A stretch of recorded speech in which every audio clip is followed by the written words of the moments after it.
Bonjour à tous. L'inégalité triangulaire est un principe selon lequel, à partir de deux côtés donnés, le troisième côté d'un triangle n'a pas n'importe quelle longueur. S'agissant de géométrie, ce principe est certainement utile dans les domaines techniques, par exemple.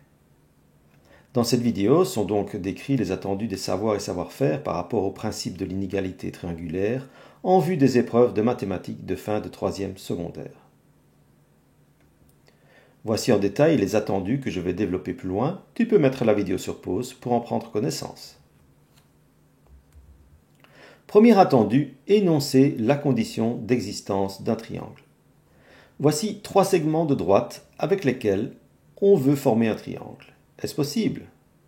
Nous avons nommé les segments C1, C2 et C3 d'une longueur respective de 6 cm, 2 cm et 3 cm. Si nous voulons rapprocher l'extrémité de C2 et C3 pour qu'ils se touchent et former ainsi un triangle, nous constatons que ce n'est pas possible. Ce n'est pas possible car C1 est trop grand ou C2 ou C3 sont trop petits. En tout cas, dans ce cas, C1 est plus grand que la somme de C2 et C3. 6 cm est plus grand que 2 plus 3 cm.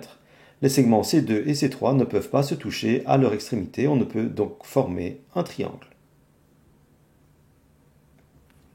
Prenons un deuxième exemple, où nous raccourcissons C1, qui mesure maintenant 4 cm au lieu de 6 cm. En relevant C2 et abaissant C3, on arrive à ce que leurs extrémités se rejoignent pour former un angle et donc former finalement un triangle. Dans cette situation, C1 est bien plus petit que la somme de C2 et C3. 4 cm est plus petit que 2 plus 3 cm. Dans ces conditions, on peut donc former un triangle. Prenons maintenant la situation où C1 mesure 5 cm, soit la somme de 2 plus 3 cm. Si on essaye de rapprocher les extrémités de C2 et C3, cela est possible, mais lorsqu'ils se touchent, C2 et C3 forment un angle plat, donc à 180 degrés, et on ne peut plus vraiment parler de triangle. C'est la situation où C1 est égal à C2 plus C3, 5 cm est égal à 2 plus 3 cm. Au vu de tout cela, c'est la deuxième situation, celle-ci entourée, qui est la seule valable pour pouvoir former un triangle. Donc ceci veut dire par extension que dans un triangle, la longueur de chaque côté est strictement inférieure à la somme des deux autres. Et que si on vérifie cela avec chaque combinaison de côtés, on est en présence d'un triangle. Ou on peut alors écrire ceci, et si on combine ces trois inégalités, on obtient cette double inégalité, ou on peut ajouter aussi que, dans un triangle, la longueur de chaque côté est strictement supérieure à la différence des deux autres. En rouge, vous voyez donc les conditions d'existence d'un triangle par rapport à la longueur de ses côtés. Deuxième attendu, vérifier si trois longueurs de segments données permettent de construire un triangle et justifier alors la constructibilité d'un triangle. Revoici les deux principes de l'inégalité triangulaire et sa déclinaison sous cette double inégalité. On rappelle donc bien que le signe de l'inégalité est bien plus petit que ou strictement plus petit que et non pas plus petit ou égal à.